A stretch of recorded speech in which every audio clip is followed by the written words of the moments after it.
வீணாய் போன காரியங்கள் நம்ம வாழ்க்கையில் என்னன்னு அதை மட்டும் கொஞ்சம் பார்க்கலாம்.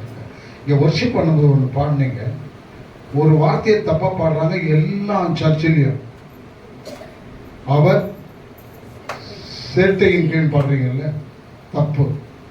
சேட்டைன்னா குறும்புதானு அர்த்தம்.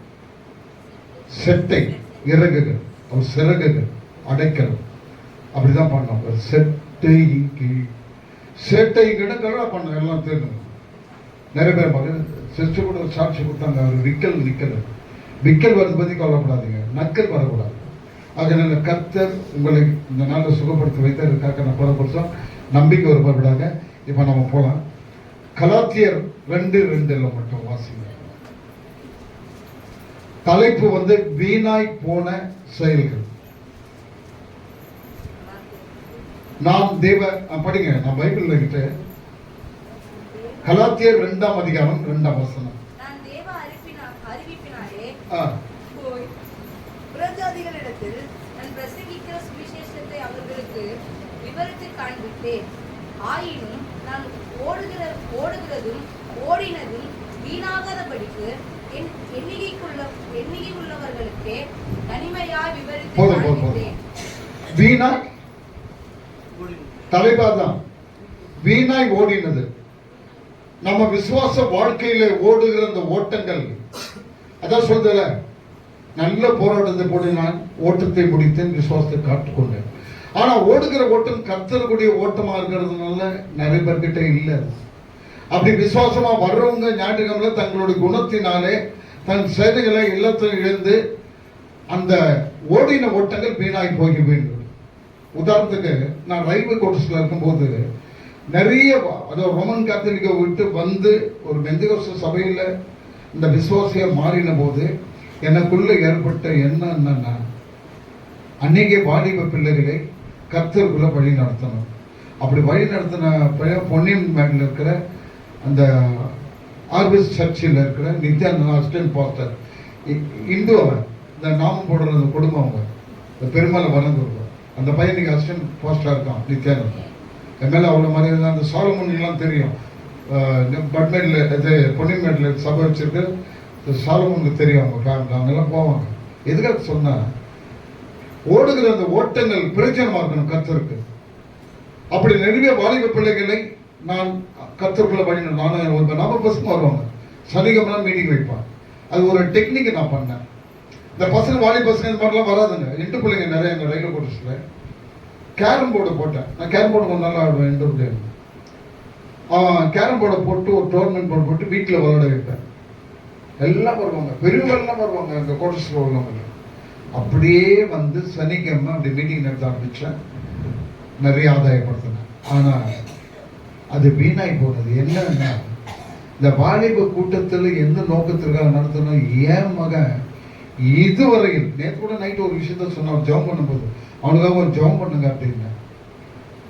நான் சொல்லக்கூடாது, குடும்பம் பிரிந்து போய் அவன் தனியா இருக்கிறான் வீட்டுல. 2 வாரம் கழிச்சு நேற்று தான் பார்த்தேன். சூழ்நிலை எனக்கு ரொம்ப கஷ்டமாயிடுச்சு. நல்லா திட்டிட்டு அவனை வந்தேன் நான். அந்த அழகா இருக்கும் அந்த குழந்தை, அவர் பார்த்துருக்காரு, எஸ் கூட தெரியும், என்னுடைய பேத்தி, ரொம்ப நாலேஜ் உள்ள குழந்தை. அது அந்த குழந்தை நானும் பார்க்க முடியாம போச்சு, அவனை பார்க்க முடியாம என்கிட்ட ஃபோன் பண்ணி கொடுத்தான். அப்படின்னா அவ்வளோ உற்சாகமா கத்துனான். இவன் பிரயோஜனம் இல்லாம போனது, அது வீணாய் போனது. நல்ல குறைங்க, வீணாய் போனது மட்டும்தான் நான் பேசிட்டு இருக்கேன். இவ்வளவு எப்படியாவது விசுவாசத்துல நிறுத்தம். நிறைய பாரு பாசப்படுலாம் இன்னைக்கு வருஷம் பண்ணும்போது ஆண்டோடைய வார்த்தை பேசும்போது சந்தோஷமா, ஊழியர்களுடைய மகள் அப்படிதான் இருக்கணும், மகனும் அப்படித்தான் இருக்கணும். ஆனா என் மகன் வேற மாதிரியா இருக்கான், ஞாயிற்றுக்கிழமை சர்ச்சைக்கு போக மாட்டான். அப்ப எதுக்காக இதெல்லாம் நான் பண்ணன்றதா எல்லாம் வீணாய் போய்விட்டது. நிறைய வாலிப பிள்ளை கூட பேரளவுக்கு இங்க சர்ச்சைக்கு வருவாங்க. நான் பார்த்தேன் ரோமன் கேத்தலிக் சிசி எல்லாம் வெளியே தான் நிற்பாங்க பசங்க எல்லாம் பேசிக்கிட்ட ஃப்ரெண்ட்ஸுங்களோட. எதுக்காக ஆண்டவரை நாங்கள் ஓய்வு நாள் கொடுத்துக்கிறார். நீங்க தெரியும், ஏசாயா 58:13 வசனம் எடுக்க வேண்டாம், 12 எடுக்க வேண்டாம்.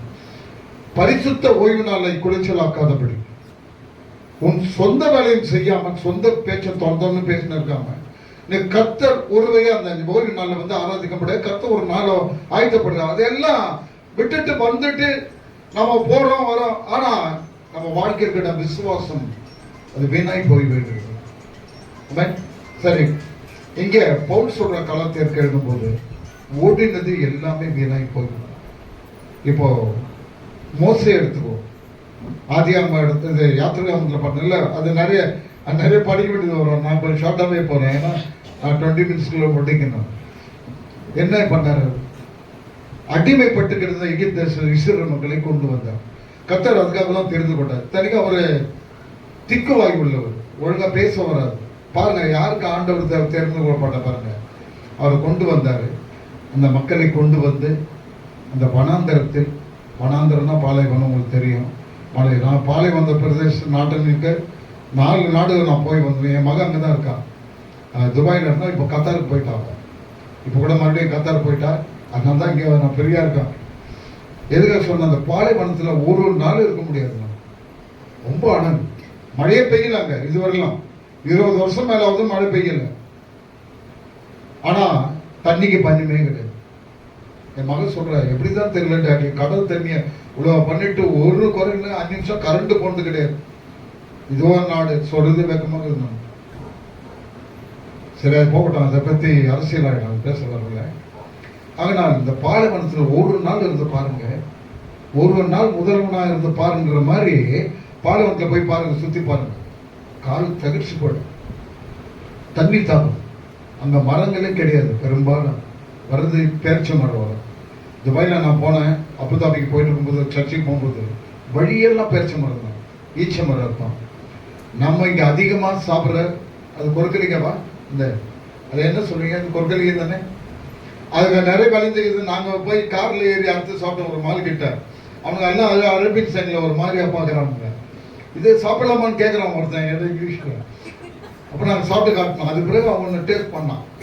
காரணம், அது விளையுது. சில கூற மாட்டார், வேற எந்த மரமும் அங்க விளையாது, ஒரு சில மரங்கள் தான். அப்படிப்பட்ட இந்த பாலைவனத்தில் அந்த இஸ்ரேல் மக்களை 40 வருடங்கள் வழி நடத்தினார். என்ன பிரச்சனை? அந்த மலைக்கு நிறைய மலை போகும்போது எல்லாம் முன்னுமுந்த வணங்கா கழுத்துள்ள ஜனங்கள்.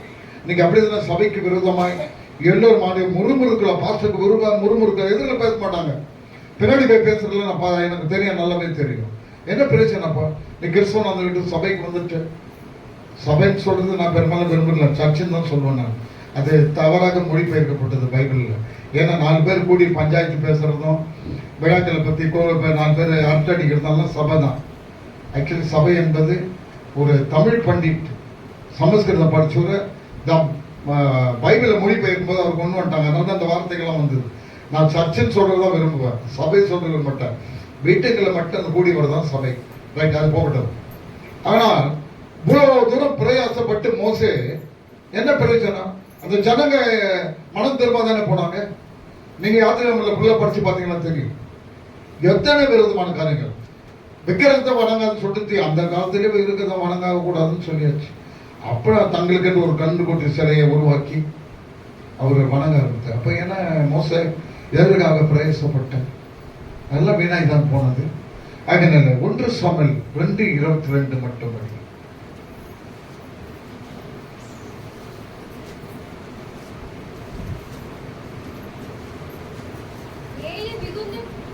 ஏலி அவன் தன் குமாரன் இஸ்ரவேலுக்கெல்லாம் செய்கிற எல்லாவற்றையும் அவர்கள் ஆசரிப்பு கூடாரத்தின் வாசலில் கூட்டம் கூடுகிற ஸ்திரீகளோடு சயனிக்கிறதையும் கேள்விப்பட்டு அவர்களை நோக்கி, நீங்கள் இப்படிப்பட்ட காரியங்களை செய்கிறது என்ன? இந்த ஜனங்கள் எல்லோரும் உங்கள் பொல்லாத நடக்கைகளை சொல்ல கேட்கிறேன். என் குமாரரே, வேண்டாம். நான் கேள்விப்படுகிற இந்த செய்தி நல்லதல்ல. கர்த்தருடைய ஜனங்கள் மீறி நடக்கிறதற்கு காரணமாய் இருக்கிறீர்களே. இங்க ஏலி என்கிற ஆசாரியர், நம்ம இங்க சொல்றப்போ நம்ம இங்க பேசுறது பாஸ்டர், வயது முதிர்ந்து உள்ளவனாய் இருந்தான். கர்த்தருடைய சத்தத்தை கேட்க முடியாதவங்க, காதுகள் மந்தமாக இருக்கு. எப்போ வயசாச்சுன்னா நேச்சுரலாவே நம்ம குணத்துல நமக்கு ஆண்டவர் கொடுக்கிட்ட ஒரு இயற்கையான விஷயம் என்னன்னா, வயதானா காது மந்தமாயிடும், கண் பார்வை குறைஞ்சிடும். அதை விட மெமரி பவர், நினைவுகள் ரொம்ப ரொம்ப குறைஞ்சு போயிடும். நிறைய பேர் பார்த்துருப்பீங்க வயசானவங்க எல்லாம். காரணம் இது இயற்கையா நடக்க. அது போலதான் ஏலி கூட வயதானாய் இருந்தபடியால் அவன் கர்த்தருடைய சத்தத்தை கேட்க முடியாதவன். அவர் சாமுவேல் சாமுவேல்னு கூப்பிடுறார். சாமுவேல் அங்க உள்ள இருக்கப்பல ஏன் அண்ணால் வந்து சபைக்குன்னு தன் மகளை அவ பொருத்தனை பண்ண பிறகு ஒப்பு கொடுக்கப்பட்டாங்க இல்லையா குழந்தையா? யாரு? அண்ணாளுடைய குழந்தை சாமுவேல். நல்லா தெரியும், அது கொஞ்சம் விளக்கமா சொல்லு. புரியுதா என்னன்னு தெரியல எனக்கு. நிறைய பேர் ஒரு மாதிரியா பாக்குறீங்க, என்ன பைத்தியக்கார மாதிரி பேசினீங்க அப்படின்ற மாதிரி இது எனக்கு. கவனிங்க, அதெல்லாம் விளக்கமா சொன்னா கொஞ்சம் லேட் ஆயிடும். நீங்க ஒன்று படிச்சு பார்த்தீங்களா, 1 சாமுவேல் படிச்சீங்கன்னா தெரியும். ஆனால் அவள் ஆலயத்தில் அத சாமுவேல் அங்க இருக்கும்போது சாமுவேல் என்று கர்த்தர் கூப்பிடுகிறார். இந்த சத்தம் கூட ஏலி கேட்கல. ஆனா ஒரே ஒண்ணு பாருங்க, அவன் அனுபவம் உள்ளவனாக இருந்தான். யாரு? ஏலி. கர்த்தனுடைய அந்த ஆராதனையிலும் அவரை நேசிப்பதிலும் சபை ஆராதனை வழி மக்களை வழி நடத்துவதிலும் ஏலி அனுபவம் இருந்தாலும் வயது முதல்னால சத்தத்தை கேட்க முடியாதபடிக்கு அவன் காதுகள் அடைப்பட்டதுனாலே அது வீணாய் அவனுக்கு காணப்பட்டது. அதனால நம்முடைய காரியங்கள், இங்க பேசுகிற வார்த்தைகள், கர்த்தருடைய வார்த்தைகளை கேட்கிறோம், ஆனால் அதை கேட்டு நாம் அனுசரிப்பதில்லை. அப்போது எல்லாம் வீணாகி போய்விடுவது. நான் அன்பை குறித்து பேசினா எனக்கு கொஞ்சம் ரொம்ப எல்லாரும் சிரிப்பீங்க. நான் அவ்வளோ காமெடியாக பேசுவேன் அன்பை குறித்து பேசணும்னா. அது இப்போ நான் அந்த சப்ஜெக்ட் வரல. ஏன்னா அவ்வளோ பேசுகிறோம் அன்பை குறித்து. ஆனால் நம்ம எல்லாம் கேட்டுட்டு போய் இன்னும் குடும்பத்தில் ஒரு சிலர்கிட்ட பேசாமல் தானே இருக்கிறோம். அப்புறம் எதுக்காக ஞானசாந்தர் ரட்சிக்கப்பட்டு எல்லாமே வீணாகி தானே போகிறது. எங்கே சேர்த்துக்கிறேன் நானும் என் ஒய்ஃப் தங்கச்சிக்கிட்ட நான் இன்னும் பேசுறது இல்லை. சொல்றதுக்காக என்னை மன்னிக்கணும். காரணம் ஏன் தப்பு கிடையாது, அது தீர்க்கதரிசனம் ஊழியக்காரி.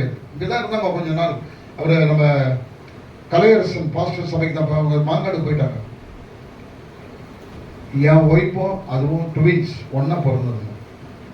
ஏன் அப்படி இருக்குது? எச்சி அது பேரு. நம்ம எச்சி பார்த்தா அது ஞாபகம் தான் வரும். ஆனா முகம் மட்டும் வேற, இந்த எச்சி முகம் வேற, அது வேற விஷயம். ஆனா எதுக்கு சொல்றேன்னா, அப்ப நீ வீடு விட பெங்களூர்ல கூட ஒரு ஜபத்துக்கெல்லாம் என்ன ஜபம் பண்ணி தெரியாது சொல்லி என்ன பிரச்சனை? இன்னும் தன் சொந்த சகோதரிகிட்ட அவன் மகனுக்கு பிறந்த 2வது குழந்தைய இன்ஃபார்ம் பண்ணல இது வரையிலும். அந்த குழந்தைக்கு 2 வயசு ஆகி போச்சு. அப்ப என்ன பிரச்சனை? எல்லாம் வீணாகி போனது. அப்படி ஒரு விசுவாசம் என்ன ஒரு கேள்வியோடு தானே இருக்கு. இன்னைக்கு அநேகருடைய தனிப்பட்ட விசுவாசம் அந்த மாதிரி தான் இருக்கு. அது வரும். நான் அமைதியாக உட்காந்துட்டேன். ரொம்ப சீரியஸாக பேசுறது நினைக்காதீங்க, நான் காமெடியாக தான் பேசுறாள். எனக்கு சப்ஜெக்ட் பேசும்போது எனக்கு அந்த மாதிரி ஆயிடுது. நல்லா கவனிக்கணும். நிறைய கிறிஸ்தவர்கள் கோச்சக்கூடாது. அவர் ஊழியக்காரன் கூட ஒரு சில அங்க தங்குறாங்க.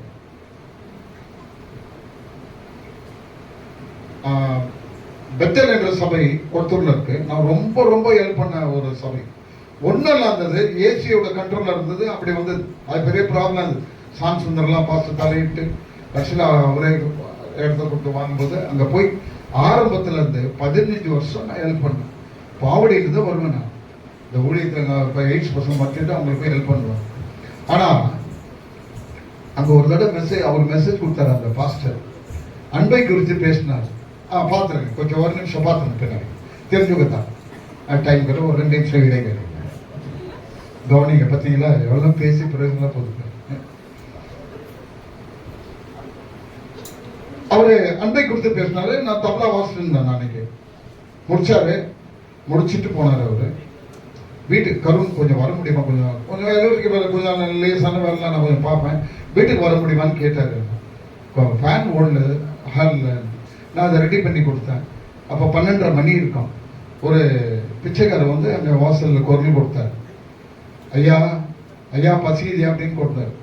அவங்க 3 வேளை சாப்பிட கூட இப்போ பசிக்குன்னு தான் சொல்லுவாங்க, அது வேற விஷயம். குரல் கொடுத்து போய் சொல்லணும், பாஸ்டர் இல்லைப்பா இப்போதான் சர்ச்சில் இருந்து வந்தோம்னு சொன்னாரு.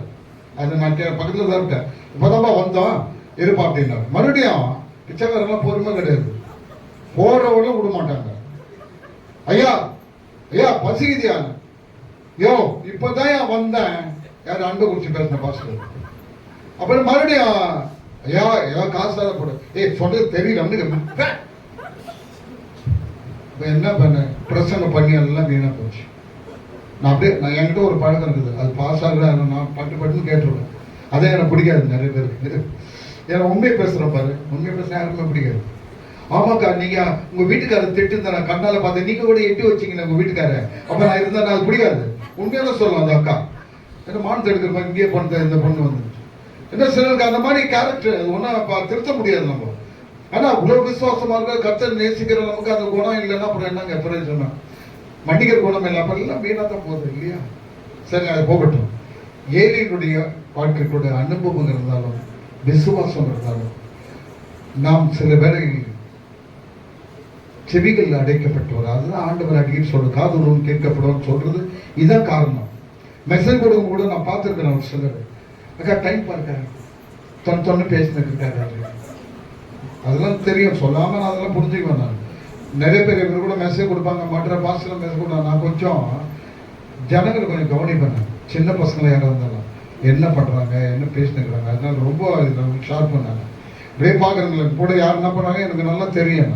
அதனால சொல்லி இங்கே லிஸ்ட் போனால் எனக்கு உள்ளே தெரிஞ்சிருவாங்க. அது வேற விஷயம். சரி, கவனிங்க. நெக்ஸ்ட் ஒரு வசந்த 1 கொரிந்தியர் 9ஆம் அதிகாரம் 24, 25. பந்தை சாலையில் வர பாருங்க. பைபிள் எடுத்து வர ரொம்ப கஷ்டமா இருக்கு.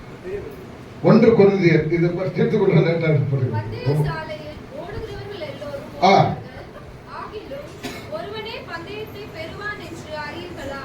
நீங்கள் பெற்றுக்கொள்ளத்தக்கதாக ஓடுங்கள். பந்தயத்திற்கு போராடுகிற யாவரும் எல்லாவற்றிலேயும் இச்சை அடக்கமாய் இருப்பார்கள். அவர்கள் அழிவுள்ள பெரும்படிக்கு ஓடுகிறார். அவர்கள் அழிவுள்ள கிரீடத்தை பெரும்படிக்கு அப்படி செய்கிறார்கள். நாமோ அழிவில்லாத கிரீடத்தை பெரும்படிக்கு அப்படி செய்கிறோம். போதும். ஏன்னா இதை பாருங்க, சுருக்கமா பாருங்க. இதுல என்ன விஷயம் பார்த்தோம்னா, இப்போ ரன்னிங் ரேஸ் ஓடுறவங்க நிச்சயமா எப்படியோ திடீர்னு ஓடியெல்லாம் வின் பண்ண முடியாது. அதுக்கு ப்ராக்டிஸ் இருக்கணும், டெய்லி எக்ஸசைஸ் பண்ணணும். அது சின்ன வயசுலேருந்து வரணும். நான் ஃபுட்பால் பிளேயரு 6 வயசுலேருந்து மோர்மார்கட் பக்கத்தில் சர்க்கஸ் நடக்கும். இப்போ நடக்கிறது நாங்கள் பில்டிங் கட்டாங்க கொஞ்சம் ரயில்வே. அதுதான் இந்த மாதிரி இதில் வீடு பெருமீட்டில் தான் ஃபுட்பால் ஆடி போயிடுவேன். 1 ஹவர் விளையாடின்னு இருப்பேன், கொஞ்சம் கூட பார்க்க மாட்டேன். அதுக்கு சின்ன வயசுல ப்ராக்டிஸ். என்னோட கனவெல்லாம் ஃபுட்பால் பிளேயர் ஆகணும், சினிமா நடிகணும், அதெல்லாம் வந்து எதுவுமே நடக்கல. கட்சி வரலாம், அது வேற விஷயம். ஓடுகிறவர்கள் பந்தயோடு தங்களை ஆயத்தப்படுத்தும்படியா தங்கள் தயாரிக்க அவர்கள் எக்ஸசைஸ் பண்ணுவாங்க, நல்லா ப்ராக்டிஸ் பண்ணுவாங்க, டெய்லி கிரவுண்டுக்கு ஓடுவாங்க. எதுக்காக சொன்னா, அப்பதான் நீ ஓடுற ஓட்டத்துல ஜெயத்தை கொள்ள முடியும். இங்கே வேதம் என்ன சொல்லுகிறதுனா, நீ விசுவாசத்தை ஓட்டும் பொழுது அந்த ஜீவன் எடுத்த பெரும்படியாய் அந்த பரலோக ராஜ்யத்தை அடையும்படிக்கான ஓட்டத்தை உன்னுடைய விசுவாசத்தினுடைய கிரியைகளும் காட்ட வேண்டும். அதான் 2 கொரிந்தியர் எடுக்க வேண்டாம். 2 கொரிந்தியர் மதிக்கம் யாக்கோபு 2 இல்ல யாக்கோபு 2 பாருங்க. சற்று மறந்துட்டு பாருங்க. யாக்கோபு 2:20 படிச்சு பாருங்க. அதுவா பாருங்க.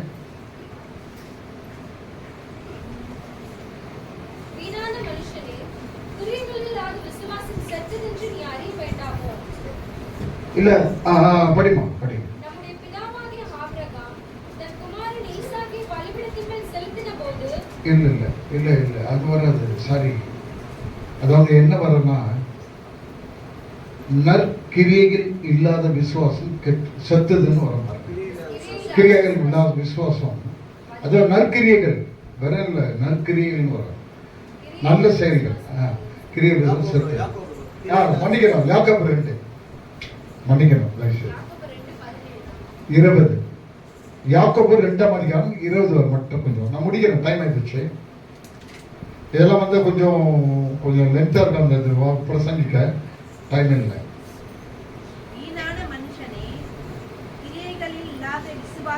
போதும். என்ன வார்த்தை? வீணான மனுஷன். நல்ல மனிதனே, ரொம்ப நல்லவன் அப்படின்னு வரலைங்க. அவன்கிட்ட நல்ல செயல் காணப்படலன்னா இந்த மாதிரி தான் டைட்டில் வரும் நமக்கு. அவன் எப்படி தருவான்? இந்த நம்ம விக்டர் மோசமான வீட்டுக்கு போனா கூட சுடுன்னு அவன் ஒய்ஃபுக்கு சரியான இது இல்லை. இன்னும் சில கேரக்டர்லாம் இருக்காங்க, பார்த்துக்கிறீங்களா? கணவருங்கள ஒரு சில வீட்டில் இருக்காங்க, நல்ல விசுவாசம் உங்ககிட்ட அந்த குணம் இருக்காது. என்ன பிரதர் எப்படி இருக்கீங்க? நல்லா இருக்கிறப்ப என்ன அது தேவையில்லாத வார்த்தை. சில இருக்காங்க அந்த மாதிரி கேரக்டர் இருக்காங்க. என்ன சர்ச்சைக்காரன் என்ன வந்தா என்ன பிரயோஜனம்? ஏன் அங்க அரிசி மூட்டை கொடுக்கணும் வாரம் பார்த்துக்க. உண்மை விசுவாசம் நீ பாதுகாத்துக் கொள்றதுக்காக தானே. அதுதான் இந்த ஓட்டுகள் ஓட்டுக்கும் என்று சொல்கிறது. இந்த கல்றையில் பார்த்தீங்க, நான் பார்ப்பேன் ஒரு சில வசனங்கள்லாம் இருக்கான். நல்ல போராட்டத்தை போராடினே, 2 தீமோத்தேயு 4:7 நினைக்கிறேன், எடுக்க வேண்டாம் 4, ஆமாம் கரெக்டு. போராட்டத்தை போட ஓட்டத்தை முடித்தேன், விசுவாச காரணம் கல்றையில் இருக்கான். உண்மையிலேயே அவர் நான் விசாரிச்சேன், தெரிஞ்சுக்கிட்டாங்க. ஏன்னா எப்படிங்க இருந்தாரு, தண்ணி அடிச்சு லிவர் கெட்டு போய் செத்து போயிட்டாங்க. அவருக்கு நல்ல போராட்டத்தை போனாங்க, சர்ச்சைக்கே வர மாட்டார். வீட்டுக்கு மனைவிக்கு அவர்கள் ஞாபகமான அது போராட்டம். ஓட்டத்தை முடித்தேன். எங்க ஒயின் ஷாப்புக்கு வீட்டுக்கு ஓடுறோம், ஓட்டம் நம்ம ஊருக்கு தீனு போடுறோம். இது ஓட்டத்தை முடிப்பேன். இப்படி எப்படி விசுவாசம் காத்துக்கொள்ள முடியும்? இந்த மாதிரி ஓட்டங்கள்லாம் வீணாஜான போகிறது. அவர் கல்றையில் பாரு, டைட்டிலுக்கு குறைச்சலே கிடையாது. நிறைய பேர் டெத்து வீட்டில் போய் நான் ஜோம் பண்ண மாட்டேன். சிகாமணி இருக்கோம், இந்த அண்ணா சாலையில் கங்கா ஸ்வீட்ஸ் இருக்கு பாருங்க, எனக்கு ரொம்ப க்ளோஸ் ஃப்ரெண்டு. இப்போ கூட அவரும் நாங்கள் ஒரு விஷயமா போனோம். அப்போதான் அவர் ஃபோன் பண்ணார், அவருக்கு சீரியல் செட்லாம் வாங்கி கொடுத்தேன். புது சர்ச்சு கட்டியிருக்காங்க. காரணம், அவர் டெத்து யாரோ இருந்திருப்பாங்க பிரதர், அவர் நல்லா பாடுவார், பிரசங்கம் பண்ணான்னு ஜபம் பண்ண தெரியாது. ஜபம் பண்ண வாங்க பிரதர் போனோம். நான் வரமாட்டேன், நான் வரேன், ஜபம் பண்ண மாட்டேன். ஏன் தெரியுமா? செத்தவங்க எப்படி செத்தாங்க, யாரு என்ன கேரக்டர் தெரியாம நான் என்ன ஜபம் பண்றது? நிறைய ஒரு சில பாசனம் பண்ற தப்பு என்னன்னா, டெத்து வீட்டுல போயிட்டு அப்பா அந்த முகனை பரிசுத்த ராஜ்யத்துக்குள்ள பரலோக ராஜ்யம் எடுத்துக்கொண்டு சோத்துரும், அவன் சர்ச்சையே வர மாட்டான். ஒண்ணு பாஸ்டர் தெரிஞ்சுக்கணும் அந்த விஷயங்கள். அதனால நான் பண்ண மாட்டேன். நான் இது விஷயத்துல நான் எப்போதுமே என்னுடைய விசுவாசம் எப்படின்னு, என் ஓட்டம் எப்படின்னா, ஒண்ணுதான் நான் கொஞ்சம் நோட் பண்ணிட்டு தான் போவேன். ஒண்ணு, நான் ஒழுங்கா இருக்கணும், மற்றவங்களுக்கு புத்தி சொல்லணும். இல்லைன்னா சொல்றது முடியாது.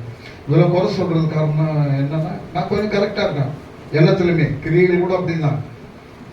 எதுக்காக சொல்றேன்னா, அப்பதான் நாம் ஓட்டுகிற ஓட்டங்கள் வீணாய் போகாதபடிக்கு கர்த்தருடைய சமூகத்திலே நம்மளை நிலவுவதற்கு ஆசீர்வாதம் பெற்றுக் கொடுப்போம். தேவையை சந்திப்பதற்கு காணப்படுகிறது. கடைசியாக ஒன்று எடுத்துற டைம் ஆகி போச்சு. இங்க 10 ஓடுற எல்லா ஓட்டமும் ஜீவிக்கு இடத்தை பெரும்படிக்காக நாம் ஓடணும். இன்னைக்கு அது நோக்கமா, அதுதான் நோக்கம்ன்றதும் கிடையாது. அதாவது மீன் செத்தா கருவாடுன்னு சொல்லுவாங்க. எப்போ செத்து போனதுன்னு பரலோக ராஜ்யம், அதை ஏங்க நினைச்சே பார்க்கணும் அப்படின்னா, அதை நினைச்சாதான் நம்முடைய கிரிகள் நல்லா இருக்கும். அதுதான் யாக்கோபு 2:20 சொல்லுகிறது. இல்லை எடுக்க வேணாம் சிஸ்டர், நற்கிரிகள் அந்த விசுவாசம் செத்துது என்று. அதனால நல்ல கிரிகளும் செயல்களும் உங்களிடத்துல காணப்படும். இதெல்லாம் விளக்கமா சொன்ன ஒரு லேட் ஆகும். ஒரு 2 கடைசியா நான் ஒன்று எடுத்துறேன். இப்போ என்னுடைய வாலிபாய்ஸ்ல இருந்து என்ன பிரேசனா, நமக்கு காமெடி ஆக்டரா 30 வருஷமா ஆக்ட் பண்ணிட்டு இருந்தேன். நானே வசனங்கள்லாம் எழுதுவேன். அந்த பெரம்பூர்ல இந்த நியூ ஹால் பக்கத்தில் இருக்க ஒரு சிஎஸ்சி சர்ச், வெஸ்லி சர்ச்சு, போன பெரிய சர்ச். அது ஒரு 1000 பேர்கிட்ட வருவாங்க. அந்த சர்ச்சு பாஸ்டர் விக்டர் மானம் வந்தார். அவருக்கும் நாடகம்லாம் நான் போட்டு கொடுத்துருக்கேன், தெரியும், நல்லவர்களும் தெரியும். பொம்மல், அப்புறம் இந்த அனகாபுத்தூர், இங்கே இருக்க சிஎஸ்சி சர்ச் நிறைய நாடகங்கள் நான் போட்டேன். எட்டி அந்த சர்ச்சு கட்டுறதுக்காக ஹெல்ப் பண்ணிட்டு இருக்கேன். அதில் 30 வருஷம் அனுபவம் எனக்கு. எப்படியாவது சினிமா நடிகை நான் போகணும்னு சொல்லிட்டு, எனக்கு தெரிஞ்ச ஒரு டாக்டர், மலையாளி டாக்டர் இருந்தார், விஜய் சேகர். அவர் கிளினிக்கில் உட்காந்துருப்பா. அவர்கிட்ட சொன்னா, என்ன சார் கொஞ்சம் பாருங்க, உங்களுக்கு சினிப்பில்லை. என் ஃப்ரெண்டு இருக்காருப்பா அப்படின்னாரு. இவர் ராஜகோபால் சொல்லிட்டு ஃபோட்டோ கேமராமேன். அவர் சுவாதிகரிச்ச படங்கள், நிறைய படங்கள் ஒரு கேமராமேன் இருந்தார். ஏன்னா அறிமுகம் சர்ச்சேற்பட்டு அந்த வீடு போய் வீட்டுக்கு கூட்டு போயிட்டு, நான் தெரிஞ்ச பையன், நல்லா ஆக்ட் பண்ணுவான் கொஞ்சம். அவர் என்ன பண்ணிட்டாரு, டைரக்டர் ஸ்ரீதர், தெரியும், ஸ்ரீதர் தெரியுமா? நெஞ்சில் ஒரு ஆலயம், கல்யாண பரிசு, எளிமை ஊஞ்சல் எடுக்கிற படங்கள்லாம் எடுத்தார். தெரியுங்களா? சொல்றது பயப்படுறாங்க, அவர் என்ன சொல்லிட்டு போறாரு, தப்பே கிடையாது. அவர்கிட்ட போய் அறிவு பண்ணி வச்சு நான் ஸ்ரீதர் கிட்ட ஒர்க் பண்ணியிருந்தேன். ஒர்க் பண்ணி கூட பாருங்க, எப்படியும் சினிமா நடிகர் போகணும் அப்படி பிரயாசப்பட்டு தான் உள்ள நுழைஞ்சேன். நல்லா கொஞ்சம் ஷூட்டிங்கில் இருக்க கொஞ்சம் அனுபவம் கிடைச்சது எனக்கு. ஆனா எம்ஜிஆருடைய உரிமை குரல் ஷூட்டிங்காக அவுடோருக்கு போகணும்னு சொல்லிட்டு நாங்கள் வீட்டுக்கு வந்தோம், துணியெல்லாம் எடுத்துட்டு போகலான்ட்டு. ஒரு வாரம் ஷூட்டிங், எங்கன்னு தெரியாது, அவுடோர் சொல்ல மாட்டாங்க. அவர் மினி பஸ் ஒன்று இருக்கும், அதுலேயே இருக்கும் ப்ராசஸிங், இந்த கேமரா அது வைக்கிற எல்லாம் டார்க் ரூம் எல்லாம் உள்ள இருக்கும். இப்பெல்லாம் லேட்டஸ்டாக வந்துடுச்சு, டிஜிட்டல் கேமரா வந்துடுச்சு. அப்பெல்லாம் ஏர் பிளாக்ஸ் மிக்சர் கேமரான்றது இருக்கும் அந்த காலத்துலலாம். அதனால அந்த டெக்னீஷியன் வராத காலத்துல நான் ஒர்க் பண்ணிட்டு இருந்தாங்க. அப்போ வீட்டுக்கு வந்த துணி எடுத்துட்டு போகலான்ட்டு. இப்போ எங்கள் அப்பா சொன்னேன், எங்கள் அப்பா நானும் நடிகர், அதனால தான் நான் அந்த லைனில் வந்தேன். நல்லா ஆக்ட் பண்ணுவேன் எங்கள் அப்பா. எங்கள் அம்மா பெஸ்ட் ஆக்டர், உண்மையிலே நல்ல நடிகை எங்கள் அம்மா. யாருன்னா எதுனா வேணும்னு ஆக்கி பண்ணுவாங்க, தேவை நம்ம தலைவலி வர மாதிரி ஆக்கி பண்ணும்போது அக்கா ஒன்றும் இல்லைக்கா அப்படின்னா குணச்சித்திரம் நடிக்கிறேன் அது விட்டுருங்க. அதனால வந்து வீட்டில் துணி எங்கள் அப்பா சொன்னார், தயவு சேர்ந்து போவதடா, ரயில்வேலேருந்து இது ஒரு ஆஃபீஸர் பெலிக்ஸ் ஆர்கிறாச்சு உனக்கு உடனே வர சொன்ன சாப்பிட்டு கொண்டு சண்டை அந்த ஆஃபீஸருக்கு ரயில்வே ஆஃபீஸர் இடிச்சு தட்டாங்க எல்லாத்தையும். ஆனால் ரயில்வே இடம்தான் அங்கே போனால் பார்த்தேன், உடனே ஜாயின் பண்ணிட்டேன் ரயில்வேல. டெம்பரவரி தான், ஒரு 2 வருஷம் டெம்பரவரி, அப்புறம் பர்மனெண்ட் ஆகிட்டேன். ஆனால் பாருங்க, நான் நடிக்கணும் ஆகணும்னு போய் நினைச்ச காரியங்கள் கர்த்தருக்கு பிடிக்கல. அழைக்கப்பட்ட ஒரு அநேகர் இருந்தாலும் தெரிந்து கொண்ட ஒரு சிலர் தான்றதுனால கர்த்தர் யாராரா அவருடைய ஊழியத்துக்கு அழைக்கணும் மறைமா என்னை கொண்டு வந்துட்டார். உண்டு கடைசியில் ரயில்வேல ஒர்க் பண்ணி இன்னைக்கு ரிட்டையர்ட் ஆகி ஜனவரி வந்தால் 14 வருஷம். அப்போ என் வயசை பார்த்துங்க நீங்கள், வர ஜனவரி 7 74 வயசு ஆகுது. என்னை பார்த்தேன், தயவுசெய்து கை தட்டாது, கையில் பணமே இல்லை, துணி எடுக்க பர்த்டே ட்ரெஸ் எடுக்க கூட வழியிலாம் ட்ரெஸ் விட்டுருங்க. நன்றி, கை தட்டின ஒரு 14 பேருக்காக நன்றி செலுத்துக்கிறேன். அதனால இப்படிப்பட்ட சூழ்நிலையில் இந்த பட்ட பிரயாசங்கள் எல்லாம் வீணாகி போகும். அதை நம்ம நினச்சக்கூடாது. நம்ம கர்த்தருடைய சித்தம், நம்ம யாரும் என்ன நினைக்கிறோம் அவர் தான் நினைக்கிறோம், நம்ம பிளான் பண்ண முடியாது. இந்த தேதியில கர்த்தருடைய மரணம், அதை நமக்கு வர மரணம் கூட அப்படிதான். நான் இன்னைக்கு தற்கொலை பண்ணிக்க போறேன்ட்டு தூக்க கயிறு மாட்டும் போது கயிறு அறுந்து வந்துடும், டைம் மிஸ் ஆகிடும். பார்த்துக்க, நிறைய பேர் சாட்சி கொடுத்துருக்காங்க, நான் கேட்டுருக்கேன். எல்லாம் பிளான் பண்ண முடியாது. டைம் எல்லாம் கர்த்தருடைய சித்தம் என்ன செய்யணுமோ அதை செய்வார், காலையில் வாய்க்க செய்வார். அதனால இது ஒன்னே ஒன்று மட்டும் படிச்சு நான் முடிக்கிறேன். பிலிப்பியர் 2:14-16 மட்டும்.